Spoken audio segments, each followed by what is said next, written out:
What's up, guys? Part-Time Gamer Dad here. This week is another episode of Raw Recap in 5 minutes or less. We're already on the clock, so we got to get into it. If you've never seen this kind of formatted video before on this channel, basically all we're doing is kind of recapping what happened on Raw in under 5 minutes, and we tend to stick with maybe 2 to 3, maybe 4 topics because we got to get through it so quick, so we won't cover everything that happened on the show, but I do want to kind of lump a couple things together, and that is some of the promos that occurred on Raw this week. Damian Priest, the World Heavyweight Champion, and main event Jey Uso. Jey Uso was fire on the mic this week. He really gave it to Damian Priest. I think it's going to really elevate this matchup. A lot of people, they talk about people kind of see Jey as a tag team wrestler still. And I'm like, no, man, he is main event Jey Uso. He has really come into his own over the last 6 to 8 months as a single star. And I really think this match with Damian Priest is going to be a great first test for Damian Priest, who will obviously win. I think it will be by shenanigans. I don't know if Damian Priest wins on his own, although he's also seeming to want to distance himself from Judgment Day a little bit. He did say to JD McDonough and Dominic Mysterio that he didn't need them. So we will see what that all leads to, but awesome promo there. And then, of course, Sheamus and Drew McIntyre, two guys who are very familiar with each other, best friends in real life. And they had a great little spat between them regarding Sheamus's weight, which I thought was very funny. Banger after banger, turning into burger after burger. Also, there was a lot of promos around King of the Ring. That tournament is coming back. It's going to be a PLE.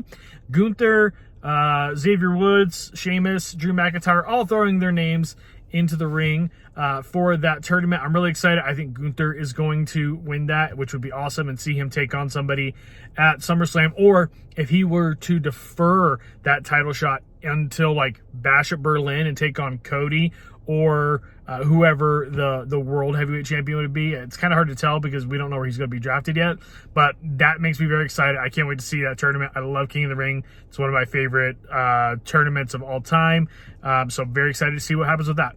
All right, I would be remiss if I didn't talk about the Chad Gable heel turn that has been fully cemented. I kind of called this, I kind of predicted it, of him like turning on Alpha Academy. Looks like he might end up being joined by like the Creed brothers. I've seen a lot of speculation and reporting online that he would be joined by them down the road, which would be great, like for them to attack Alpha Academy, especially after he ran down Otis and Akira Tozawa and Maxine.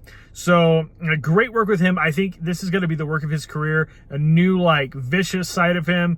I think we're going to kind of see like just that Kurt Angle type wrestling machine type character come out of him, and hopefully that leads to some singles titles for him, which he's very deserving of. Hopefully he remains on Raw so that he can go after a world title eventually, because I think that this is the kind of character that could legitimately, from both a character standpoint and a work rate standpoint, be a world champion. So very excited to see what this new Chad Gable puts forth. Obviously, Awesome Truth defeated D-Generation IY to retain the tag titles. Decent match, but I think the title match that's really important to talk about is Becky Lynch winning the Battle Royal to become the new Women's World Champion. It was reported that she was supposed to take some time off, but with Rhea Ripley's injury, that resulted in her kind of staying for a little bit longer to have that star power. I really think they should have pulled the trigger on Liv Morgan, although I do love that she's runner-up because she's always the bridesmaid, never the bride. And granted, she has won a couple of women's championships, right? But like the story over the last few years has been she's always runner-up to Rhea or Becky. And I think that this being another thread in the narrative could be really interesting. And why I think that they did it was that they're going to prolong the anticipation of her winning that women's championship. It's something the crowd wants to see, but you don't give it all away on the first shot, right? I've read some reports that was Swerve Strickland winning the AEW championship, that they should have waited longer. I don't know if I agree with that, but there's something to say, like, get the crowd more invested so that when it does happen, you maximize upon the opportunity rather than just giving us what we want right away. So I'm going to let it play out. I'm going to see how it all goes. Maybe we get a triple threat when Rhea comes back, and that's when Liv pins Rhea, because Becky never pinned Rhea. So how cool would it be for her to pin Rhea and win the world championship? That'd be huge.